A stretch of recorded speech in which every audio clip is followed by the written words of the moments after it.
नमस्कार, स्वागत छ तपाईलाई आजको प्रोग्राममा। आज हामीले तिलको लड्डु कसरी बनाउने त? विशेष गरेर माघे सङ्क्रान्तिमा खाइने र बनाइने तिलको लड्डु हामीले कसरी बनाउँछौँ? स्वास्थ्यलाई राम्रो गर्ने खालको तिलको लड्डु कसरी बनाउने हामी बनाउन जान गइरहेका छौँ। पहिला हामीले यसरी तिल लिनु पर्यो अनि यसलाई हामीले सुरुमा चाहिँ पखाल्नु पर्यो। त्यसलाई पखालेर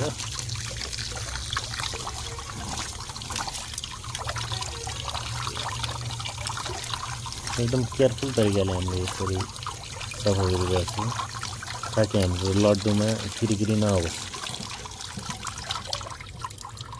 पखालिसकेपछि हाम्रो यो तिल रेडी भइसकेको छ। अब यसलाई चाहिँ हामीले चाहिँ अब सुकाउनु पर्यो। सुकाउनको लागि हजुरले पहिला यस्तो कपडा लिनु पर्यो।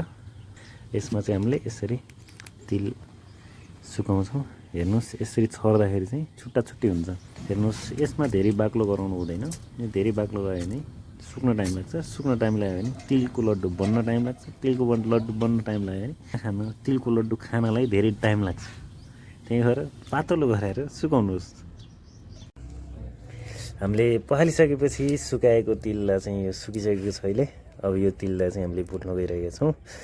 यो तिल भुट्नको लागि चाहिँ हामीले पहिला आगो बालेर कराईलाई एकदम तातो गराइसकेपछि चाहिँ अब हामीले यसलाई चाहिँ थोरै थोरै गरेर चाहिँ राख्नुपर्छ।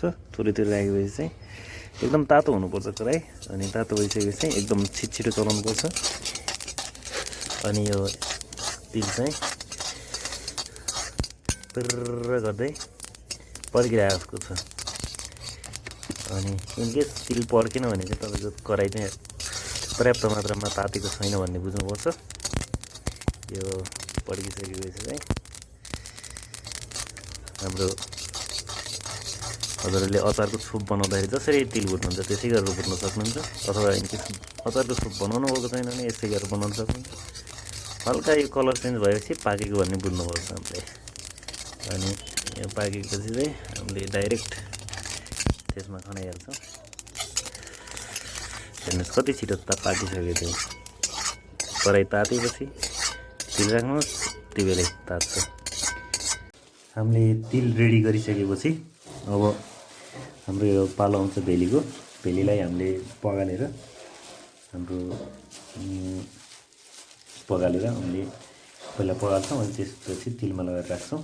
त्यसको पगाल्नको लागि चाहिँ हामीले यहाँ कराई रेडी गरिसकेका छौँ। अब कराईमा चाहिँ हामीले यो घिउ राखेर अनि यो भेलीलाई चाहिँ पगाल्छौँ। घिउ मिक्स गरिसकेपछि यसको स्वाद फरक पर्छ। घिउलाई यस्तै राख्छौँ हामीले।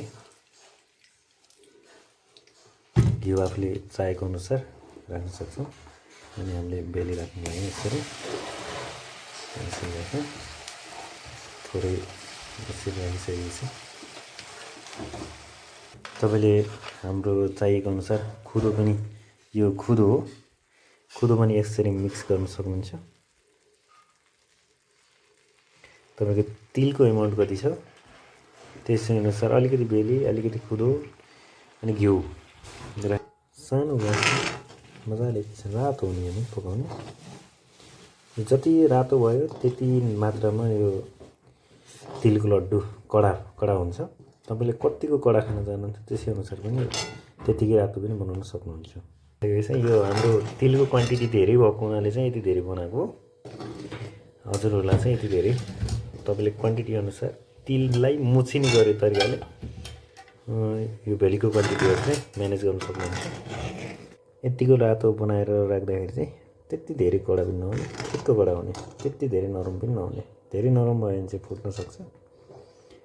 धेरै कडा भयो भने चाहिँ खाना मजा आउन नसक्न सक्छ। त्यही भएर अब हामीले चाहिँ लग्दैछौँ है त। यो तिल यसमा राखेर चाहिँ भेली राख्नको लागि पहिला चाहिँ हामीले यसमा थोरै अलिकति घिउ राख्छौँ। घिउ राखिसकेपछि चाहिँ त्यति र जति राख्दा हुन्छ। अनि घिउ राखिसकेपछि बल्ल यो हाम्रो तिल चाहिँ यसमा पर्छ। यसमा परिसकेपछि चाहिँ यो लास्टमा चाहिँ यो भेली चप्किने काम चाहिँ हुँदैन। यसरी यो हाम्रो तिल जान्छ।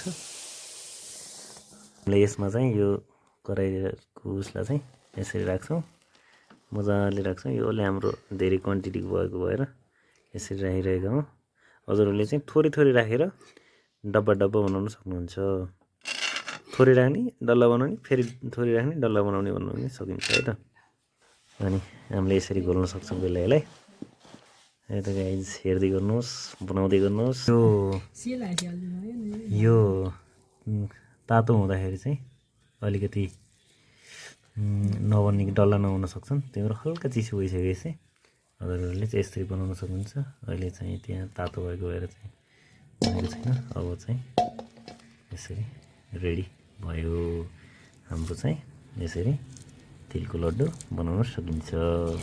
अब यो खान मिल्छ। अब यसरी तिलको लड्डु यसरी बनिरहेको छन्। हामीले एकैपटक धेरै बनाउनु पर्दाखेरि यसरी धेरै हातहरूले हामीले मिलेर बनाइरहेका छौँ है त। हजुरहरूले हातमा अलिकति घिउ लगाएर अथवा पानी लगाएर पनि यो राम्रो सेप निकाल्न सक्नुहुन्छ। Okay, thank you for watching my video. Keep learning from my channel. Bye bye. See you on next episode.